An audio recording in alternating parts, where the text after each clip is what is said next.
Hello बच्चों, मैं Amit San, math teacher Pandit Ram सहाय Sharma inter college Barua सागर।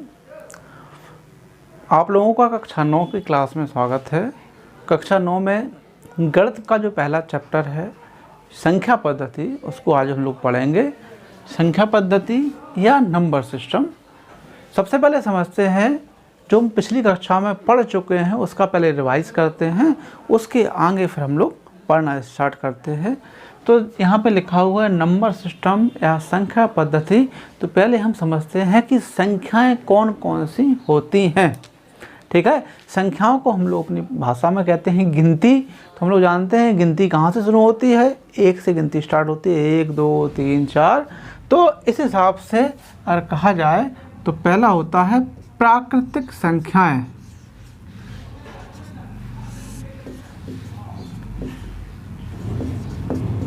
क्या होती हैं? प्राकृतिक संख्याएं। अगर हम लोग लिखना स्टार्ट करें, गिनती कहाँ से स्टार्ट हो, 1 से, 1 2 3 4 5 6 7, जितने भी गिनती की संख्याएं होती हैं 1 से लेकर स्टार्ट करके, वो सारी की सारी संख्याएं क्या कहलाती हैं? प्राकृतिक संख्याएं कहलाती हैं। अगर गिनती हम लोग क्या करें 1 की जगह 0 से स्टार्ट करें तो ये कहलाती हैं पूर्ण संख्याएं। कौन सी संख्याएं? पूर्ण संख्याएं। गिनती का किया हम लोगों ने, यहाँ पे गिनती स्टार्ट की थी 1 से, यहाँ हम लोग स्टार्ट करेंगे 0 से। तो हो जाएगा 0 1 2 3 4 5 6 7। दोनों में कितना अंतर है? केवल 0 का अंतर है। अगर गिनती हम लोग 1 से स्टार्ट करते हैं तो वो कहलाएंगी प्राकृतिक संख्याएं। गिनती हम लोग 0 से स्टार्ट करते हैं तो वो कहलाएंगी पूर्ण संख्याएं। इसके बाद एक नई चीज आती है पूर्णांक। पूर्णांक क्या है? गिनती हमने लिखी, इसमें क्या हो गया, गिनती 1 से लिख ली, फिर 0 आ गया। हम लोग जानते हैं कि संख्याओं में माइनस की संख्या में होती हैं -1 -2 -3। तो ऐसी संख्याएं जिनमें माइनस की संख्या भी हो, ऐसे -3 -2 -1 0 1 2 3।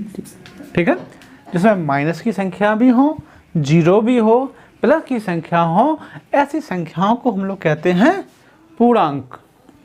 समझ आए? अब पूर्णांक जो है वो 3 प्रकार का हो जाता है इसके हिसाब से। पहला प्रकार है नंबर 1, एक होता है धन पूर्णांक। कौन सा होता है? धन पूर्णांक। दूसरा होता है ऋण पूर्णांक,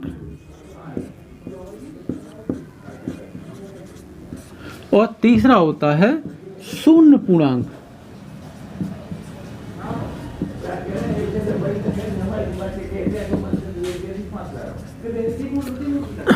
ठीक है, ये धन पूर्णांक है, ऋण पूर्णांक है और शून्य पूर्णांक है। धन पूर्णांक संख्या आती है 1 2 3 और 4। ऋण पूर्णांक संख्या आएगी -1 -2 -3 -4। शून्य पूर्णांक में केवल एक संख्या आएगी, शून्य। ठीक है, इतना समझ में आ गया। और उनकी संख्या हो गई प्राकृतिक संख्या, पूर्ण संख्या, पूर्णांक, धन पूर्णांक, ऋण पूर्णांक, शून्य से पूर्णांक। इसके बाद क्या हो गया, ये सारी संख्याएं जो क्या है, जो इसको प्राकृतिक, पूर्ण, यहाँ पे आ गया अपना। अगली संख्या होगी परमेय संख्या।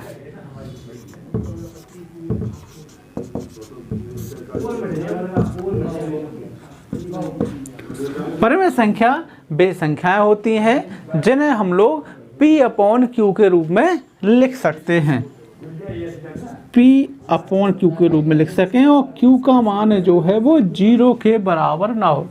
जो ऊपर जो 3 संख्याएं लिखी हुई हैं, सारी की सारी संख्याएं जो हैं वो क्या हैं? पूर्ण संख्या कहलाती हैं, या परमेय संख्याओं में अपना आएगा, क्योंकि इनको अपन P/Q के रूप में लिख सकते हैं। सबके बटे 1 लिख के पूर्ण संख्या माने परमेय संख्या लिख सकते हैं। अपरमेय संख्याएं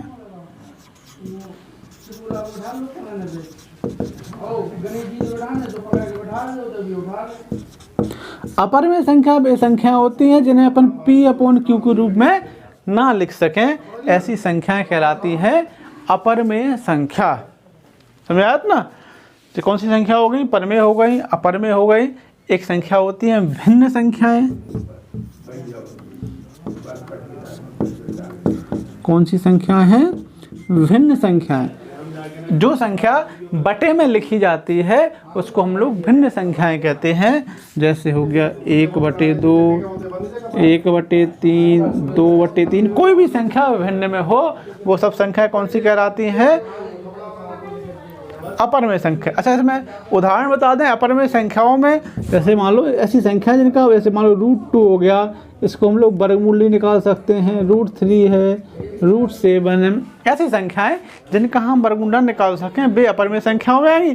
परिमेय संख्याओं में प्राकृतिक संख्या, पूर्ण संख्या, पूर्णांक और तीनों पूर्णांक काय में आते हैं? हमारे परिमेय संख्याओं में आते हैं।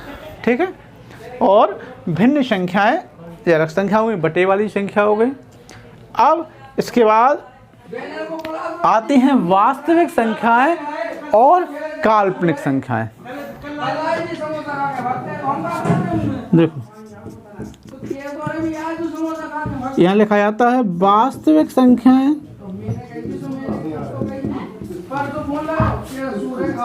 और काल्पनिक संख्याएं। ठीक है। वास्तविक संख्याएं, जितनी ये संख्याएं पढ़ चुके हैं, ये सारी की सारी कौन सी संख्या है? वास्तविक संख्या कहलाती हैं। चाहे परिमेय संख्या हो, चाहे प्राकृतिक संख्या हो, चाहे पूर्णांक हो, धन पूर्णांक, ऋण पूर्णांक, शून्य पूर्णांक हो, या परिमेय अपरिमेय भिन्न, सब क्या है? वास्तविक संख्या है।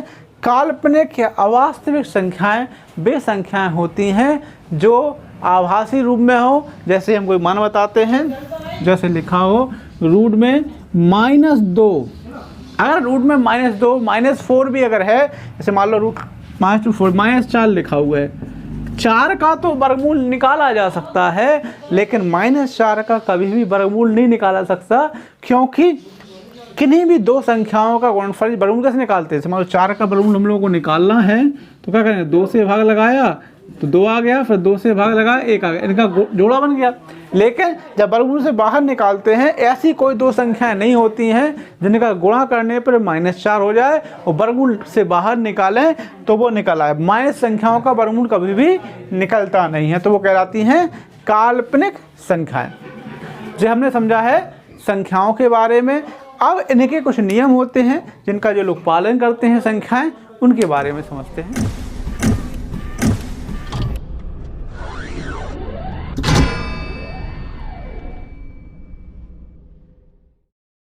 बच्चों, संख्याएं जो हैं अभी हम पढ़ी हैं, प्राकृतिक संख्याएं, पूर्ण संख्याएं, पूर्णांक, परिमेय संख्या, अपरिमेय संख्याएं, ये सारी की सारी संख्याएं जो हैं कुछ नियमों का पालन करती हैं। उन नियमों को हम लोग आज सीखेंगे। सबसे पहला होता है समरक नियम। समरक नियम, ठीक है। समरक नियम क्या कहता है कि अगर हम दो कौन सी संख्या लें, धन पूर्णांक लें, मान लिया तो धन पूर्णांक कौन सा लिया? 2 और 3 लिया है। कौन सा लिया है? 2 और 3। तो इनका योगफल कितना होगा? 5, या फिर इनका गुणनफल 6। अगर 2 और 3 क्या है? धन पूर्णांक है, तो इनका योगफल और गुणनफल भी क्या होगा? धन पूर्णांक होंगे। धन पूर्णांक होंगे, जो कहलाता है कौन सा नियम? समरक नियम। अगर कोई भी दो संख्या लिए हैं, चाहे पूर्णांक लिया हो, चाहे वास्तविक संख्या लें, चाहे धन पूर्णांक लें, तो उनका योगफल और गुणनफल भी क्या होगा? धन पूर्णांक होंगे। जो है समरक नियम, जो पहला नियम कहलाया। दूसरा नियम होता है क्रम विनिमय नियम। क्रम विनिमय नियम। अच्छा, इसको ABCD के रूप में अगर लिखते हैं तो यहाँ पे अगर लिखें तो A और B क्या है? नेचुरल नंबर, माने प्राकृतिक संख्या n है, तो इसका मतलब हो जाएगा a + b क्या हो जाएगा? n। जे गणित की भाषा में लिखा जाता है कि a और b अवयव हैं n के, तो a + b भी n का अवयव होगा और a × b भी किसका अवयव होगा? n का अवयव होगा। फिर देखो क्रम विनिमय नियम। ठीक है। क्रम विनिमय नियम में क्या होता है कि दो संख्या हैं, उनका क्रम बदल दिया जाए। जैसे हम लेके चले थे 2 में 3 जोड़ें या फिर 3 में 2 जोड़ें, दोनों का मान बताइए कितना आएगा। 2 में अगर 3 जोड़ते हैं तो 5 आएगा, और 3 में अगर 2 भी जोड़ते हैं तो भी इसका मान कितना होगा, 5। यहाँ भी 5 रहेगा और यहाँ भी 5 आएगा। ये हो जाएगा क्रम विनिमय हो गया, इनका आपस में स्थान हम लोगों ने बदला है, तो उसके मान में कोई भी अंतर नहीं आया है। ऐसे इनका गुणा करते हैं, 2 में 3 का गुणा कर दो, चाहे 3 में 2 का गुणा कर दो, तो भी इसके मान में कोई भी अंतर नहीं आएगा। 2 3 6, यहाँ 3 दूनी 6, तो दोनों क्या हो जाएंगे, 6 और 6 हो जाएंगे। तो ये क्या हो गए, क्रम विनिमय नियम होंगे। इसमें लिखेंगे अगर a और v क्या है, प्राकृतिक संख्याएं हैं, तो a इंटू बी बराबर होगा v इंटू ए, और a प्लस v बराबर होगा b प्लस a। जो हो गया क्रम विनिमय नियम। उसके बाद तीसरा नियम है साहचर्य नियम। साहचर्य नियम, साहचर्य नियम में क्या है, क्रम विनिमय और साहचर्य नियम में कोई विशेष अंतर नहीं है, बस उनका योग बनाने का अंतर है, जोड़ा बनाने का अंतर है। क्रम विनिमय नियम में क्या होता है, 2 संख्याएं थी, इसमें संख्या हो गई 3, 2 धन 3 धन 4, 3 संख्याएं हैं, इनको हमें जोड़ना है। यहाँ में लिख दिया 2 + 3 + 4 लिख लिया। अब अंतर क्या है, इसमें हमने ब्रैकेट यहाँ लगाया है, इसमें हमने ब्रैकेट आगे लगाया है। तो अब सबसे पहले हम जानते हैं गणित में संख्याएं जोड़ते हैं तो कोष्ठक की संख्याओं को पहले हल किया जाता है। क्या किया जाता है, कोष्ठक की संख्याओं को पहले हल करेंगे। तो यहाँ पे कितना हो जाएगा, 2 + 4 में 3 ऐड किया तो 7 हो गए, यहाँ 2 में 3 ऐड किया तो 5 हो गए। अब 7 + 2 हो गए 9, यहाँ 5 + 4 हो गए 9। देखो दोनों के मान कैसे निकल आए, बराबर निकल आए। जो हो गया योग का साहचर्य नियम। ऐसे जो होता है a इंटू बी लिखा है तो लिखा जाएगा योग का क्रम विनिमय नियम, गुणन का क्रम विनिमय नियम। ऐसे ये होता है सम्मिश्र नियम होता है, प्लस चिन्ह लगा है तो योग का कहलाएगा, और गुणा का चिन्ह लगा है तो फिर गुणन का कहलाएगा। तो यहाँ पे ये कौन सा नियम हो गया, साहचर्य नियम हो गया। इसको अगर ABCD के रूप में लिखें तो हो जाएगा a + b + c बराबर a + b + c, इस तरीके से आएगा। इसी को हम लोग अगर गुणा के रूप में लिखें तो a × b × c बराबर a × b × c। जो हमारा हो गया योग का साहचर्य नियम, और नीचे वाला हो गया गुणन का साहचर्य नियम। समझ आया। इसके बाद अगला नियम देखते हैं, 3 हो गए, चौथा नियम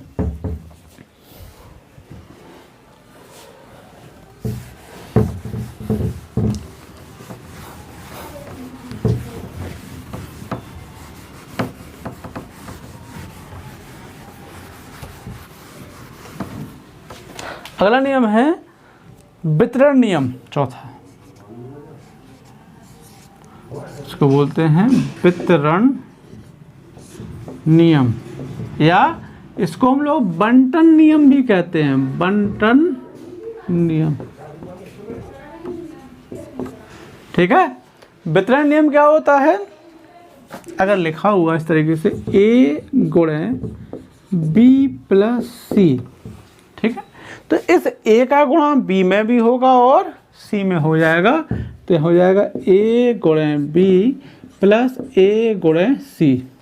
क्या लिखा हुआ, a × b + c बराबर हो जाएगा, तो a × b भी रहेगा और a × c भी रहेगा। अगर संख्याओं के रूप में इसको चेक करके देखें तो लिखा 2 × 3 धन 4, यहाँ लिखा हुआ है, लिखा हमने 2 × 3 और 2 × 4। अब सॉल्व करके देखते हैं कि जो नियम जो है वो सही है कि नहीं है।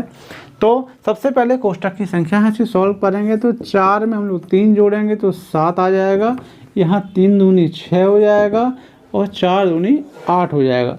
7 का 2 में गुणा किया तो 7 दूनी 14 हो गए, यहाँ पे 8 में 6 हो 14 बराबर आ गए। जो हमारा हो गया वितरण नियम। ठीक है, जो कहलाता है वितरण नियम या बंटन नियम। इसके अलावा और भी नियम है, एक कहलाता है दो चीज़ें और आती हैं, एक होता है योगात्मक प्रतिलोम, योगात्मक प्रतिलोम, और दूसरा होता है गुणात्मक प्रतिलोम।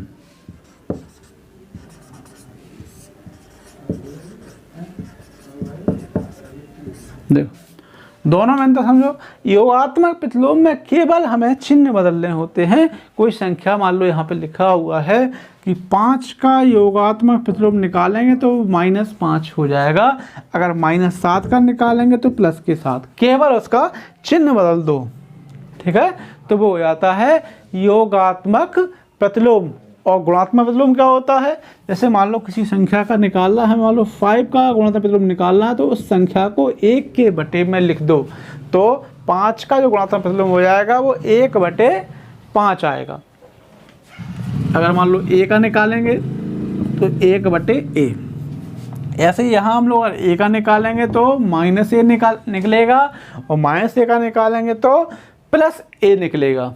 इसके बाद कुछ संख्याएं और भी हैं जो हम लोग पढ़ चुके हैं, उनके बारे में थोड़ा समझते हैं। कुछ संख्या हम बता चुके थे, कुछ संख्या भी और रह गई। देखो कौन कौन संख्या रह गई।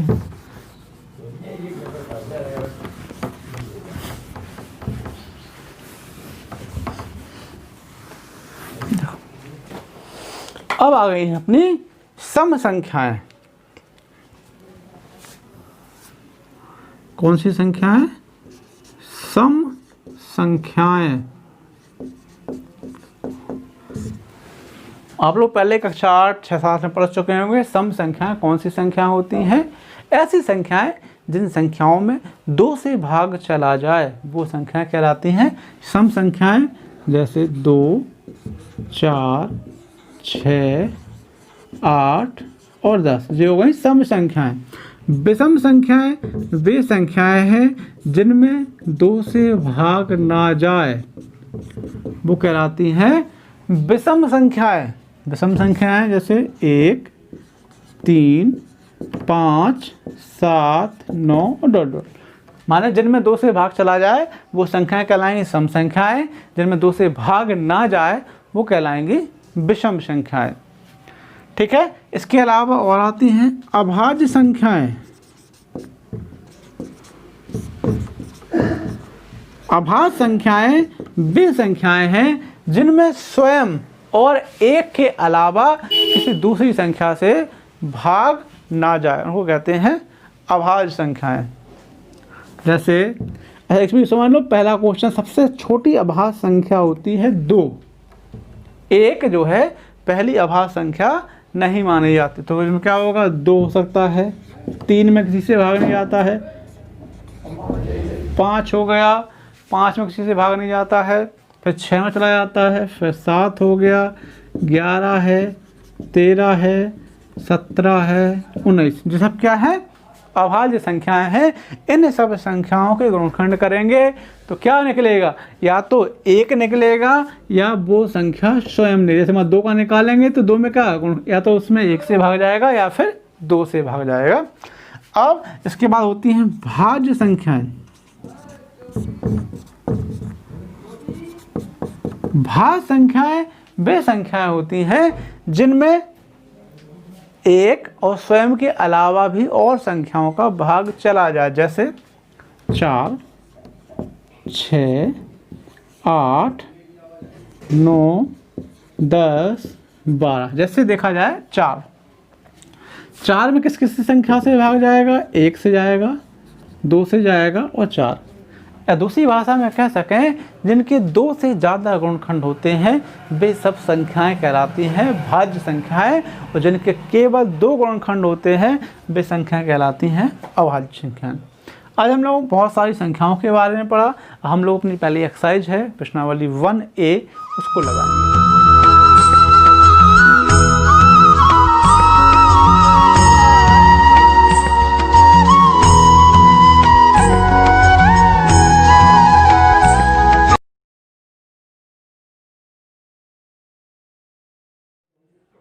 बच्चों लोग देखते हैं प्रश्नावली 1A। इसका पहला क्वेश्चन लिखा हुआ है 20 और 40 के बीच समस्त सम धन पूर्णांक निकालना है, समस्त धन पूर्णांक नहीं, सम धन पूर्णांक निकालना है। यहाँ क्या और लिखा हुआ है, सम और लिखा हुआ है। सम संख्या हमने बताई अभी आपको कि ऐसी संख्या है जिनमें 2 से भाग चला जाता है, वे संख्या क्या कराती हैं, सम संख्या। 2, 4, 6, 8, 10, 12। इसमें करना क्या है, हमें 20 और 40 के बीच में सम संख्याएँ निकालनी है। तो 20 के बाद अगली संख्या कौन सी आएगी जिसमें 2 से भाग चला जाए, वो संख्या आएगी 22। उसके बाद आएगी 24, फिर आएगा 26, उसके आएगा 28, फिर आएगा 30, 32, 34, 36 और 38। ये अपनी सम संख्याएं खत्म हो गई। इसके बाद आएगा 40, वो सम संख्याओं में नहीं आता है। फिर लिखा हुआ है 1 से 10 तक अभाज्य धन पूर्णांक। अभाज्य संख्या भी संख्याएं होती हैं जिनमें स्वयं और 1 के अलावा किसी अगली संख्या से भाग ना जाए। तो ऐसी संख्याएं मैं बता चुके हैं आपको भी, जो होगी 2, 3, 5, 7, बस 4 ऐसी संख्याएं हैं जो कैसी हैं, अभाज्य संख्याएं हैं जिनमें किसी संख्या से भाग नहीं जाता है। इसके अगला क्वेश्चन है 2a+1 का क्रमानुयायी, माने अगली संख्या। जैसे मान लो 5 के बाद कौन सी संख्या आती है, 6 आती है। 6 के बाद क्या आता है, 7 आता है। क्रम में आने वाली संख्या, ठीक है। अगली संख्या निकालने के लिए करते क्या है हम लोग, उसमें हमेशा 1 जोड़ते हैं। जैसे 5 की अगली संख्या निकालनी है, 5 में जोड़ा 6 हो गए। 6 की अगली संख्या निकालनी है तो 6 में जोड़ा क्या हो गया, 7 हो गए। ऐसे इसमें निकालनी है हमें, तो इसकी अगली संख्या जब निकालनी होती है इसमें क्या करना पड़ेगा, 1 हमें इसमें जोड़ना पड़ेगा। 2a+1 में हम 1 और जोड़ देंगे तो जाएगा 2a+2। फिर लिखा हुआ है 2/3 का योगात्मक प्रतिलोम। जो भी हम बता चुके हैं, योगात्मक प्रतिलोम बहुत ही आसान चीज़ है, केवल इसका चिन्ह बदल दो वो हमारा इसका योगात्मक प्रतिलोम हो गया। 2/3 का क्या हो गया, माइनस के 2/3 हो गया। जब निकालना हो गुणात्मक प्रतिलोम, अगले क्वेश्चन में लिखा हुआ है, तो इसको बस 1 के नीचे लिख दो, 1/-5 क्या लिख सकते हैं, -1/5। दोनों का मतलब एक ही है। जमा हो गया गुणात्मक प्रतिलोम। इस वाले सवाल में हमको हल करके x का मान निकालना है। जी हम एक नियम पढ़ चुके थे, कौन सा नियम था, पहला था अपना सम्रक नियम, दूसरा था क्रम बने नियम, तीसरा था साहचरण नियम, और जो है गुणा का साहचरण नियम। इसमें होता क्या है, इसके क्रम बदलने से इसके मान पे कोई भी अंतर नहीं आता है। तो इस वाले में देखो, इसका हम क्रम बदलना चाहें तो इसको लिख सकते हैं 5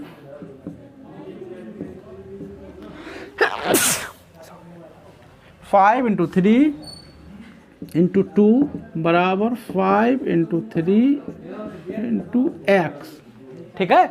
तो 5 × 3 सेम हो गया। अब x की जगह पे कितना हो गया, 2 हो गया। तो x का जो मान है वो कितना आ गया, 2, जो हमारा इसका आंसर हो गया। इसका 9वां सवाल देखते हैं। 8वां सवाल लगभग सेम ही है। एक सम धन पूर्णांक, सम संख्या ऐसी संख्या है जिसमें 2 का भाग चला जाए, ठीक। अब करना क्या है, हमें बताना है कि a-1 और a+1 सम है कि विषम है। मान लिया एक संख्या है, वो क्या मान ली हमने, 10 मान ली। 10 मान लो, 9 मान लो, माने सम संख्या 2, 4, 6 कुछ ही मान सकते हैं। 10 माने, अगर 10 में से 1 घटाते हैं तो क्या बचता है, 9, और 10 में 1 जोड़ते हैं तो क्या होता है, 11। 11 और 9 का जब गुणा होगा तो कितना आएगा, 99। तो बताओ 99 संख्या कैसी है, सम है कि विषम है।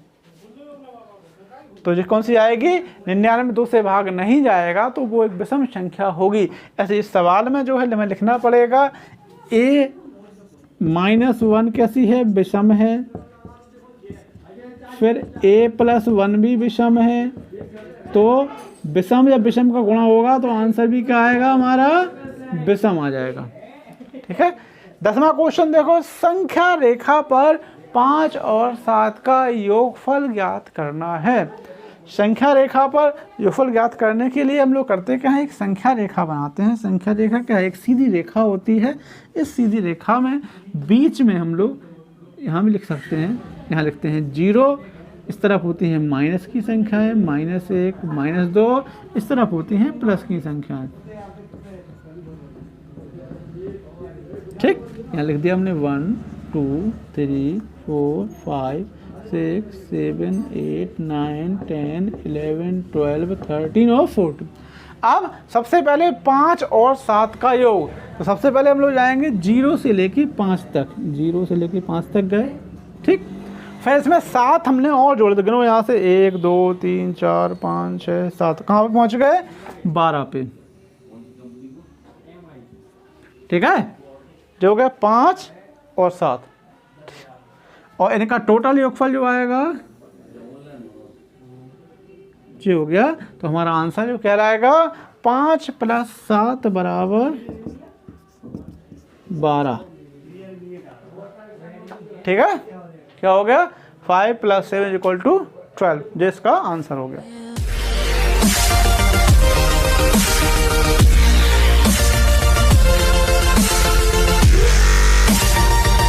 तो बच्चों हम देखते हैं इसी प्रश्नावली का 12वां क्वेश्चन लिखा हुआ है, यदि a एक धन पूर्णांक है तो दिखाइए संख्या a +1, a +2, a +3 संख्या 24 से पूर्णतया विभाजित है। अब समझते हैं, अब लोग बताना है कि a +1, a +2, a +3 जो है 24 से क्या है? पूर्णतया विभाजित है। इसके लिए करना क्या है? अब ए क्या है? धन पूर्णांक है। क्या है? धन पूर्णांक। धन पूर्णांक हम लोग जानते हैं ऐसी संख्याएं जो गिनती हम लोग नॉर्मल बोलते हैं, 1 से स्टार्ट करके गिनती स्टार्ट करके हम लोग आगे चलते हैं, जैसे 1 2 3 4, कोई भी संख्या धन पूर्णांक हो सकती है जो हमारी गिनती में आती है।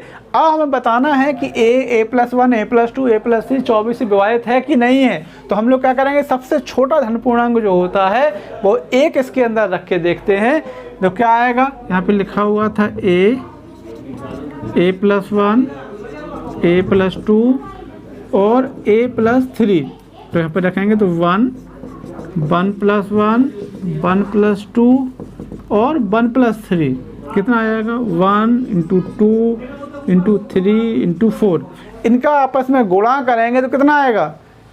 4 × 12 दूनी 24 और 24 से कम 24। सबसे छोटी संख्या जिसमें आ रही है वो कितनी आ रही है? 24। मतलब 24 तो 24 से विभाजित तो हो ही जाएगा। इससे हम कोई अगर बड़ी संख्या भी रख के देखते हैं, मान लिया हमने 1 की जगह पे 3 रख के देखा, इसमें तो कितना हो जाएगा? 3, फिर 3 धन 1, 3 धन 2 और 3 धन 3, कितना आएगा? 3 × 4 × 5 × 6, ठीक है। तो ये आएगा 6 × 5 = 30, 30 का गुणा करेंगे 4 में तो 4 × 12 120 हो जाएगा, और 120 को 3 में करेंगे तो आ जाएगा 360। तो 360 में भी हमारा 24 से भाग चला जाता है, 24 से कम 24, 120 बचे और 24 × 5 = 120। अब क्या देख रहे हैं? लिख देंगे अतः a +1, a +2, a +3 24 से पूर्णतया विभाजित है। क्या है? विभाजित है। अब इसके और सवाल लगाने हैं। 14वां सवाल हम लोग समझते हैं। 14वां सवाल लिखा हुआ है, धन पूर्णांकों के किन गुण धर्मों के अंतर्गत निम्नलिखित कथन सत्य है। हमें नियमों के नाम बताने हैं। अभी हमने काफ़ी नियम आप लोगों को पढ़ाए थे, क्रम विनिमय नियम, संबरक नियम, सायचन नियम और वितरण नियम, ठीक है। अब हमें इन सब में नियम बताने हैं कि कौन से नियम के अंतर्गत ये सब क्या है? सही है हमारे, ठीक है। पहला लिखा हुआ है 3 × 8 धन 7 = 3 × 8 + 3 × 7। जो हमने बताया था कि वितरण नियम में ऐसा होता है, बताया था a × b + c बराबर a × b और, ठीक है, जो हो गया हमारा वितरण नियम। सेकंड में देखो 3 संख्याएं हैं, तो 3 संख्याएं एक ही क्रम में लिखी हुई, केवल कोष्ठक का अंतर होता है। तो ऐसे नियम को हम लोग बोलते हैं, कौन सा नियम होता है? साहचर्य नियम।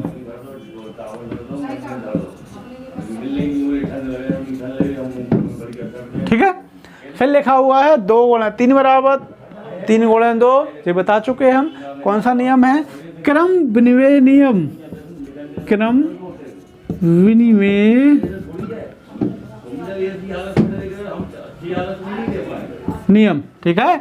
अब अगर लिखना चाहो तो इसमें योग का भी लिख सकते हैं, योग का सायचन नियम, योग का क्रम विनिमय नियम। जो वाला हमारा आखिरी वाला जो बचा हुआ है वो अपना बताइए कौन सा नियम है, आप लोग सोचिए जरा इसको। इसमें क्या लिखा हुआ है, 3 गुणे 5 बराबर a गुणे 5, ठीक है, 3 गुणे 5 बराबर 1 गुणे 5 a गुणे, तो इसमें a का जो माने अपना a का जो मान निकलेगा वो कहलाएगा निरसन नियम, ठीक है। कौन सा नियम है, निरसन नियम के अंतर्गत जो हमारा नियम काम करेगा। इस हिसाब से हमारी जो अभ्यास जो है पहली अभ्यास खत्म हो गई। नेक्स्ट टर्न पे हम लोग आपको अगली अभ्यास पढ़ाएंगे। इन सारी अभ्यासों को आपको फेयर कॉपी पे लिखना है और जो भी क्वेश्चन इसमें के बाद भी समझ में ना आए तो आप ग्रुप में पूछ सकते हैं। Thank you.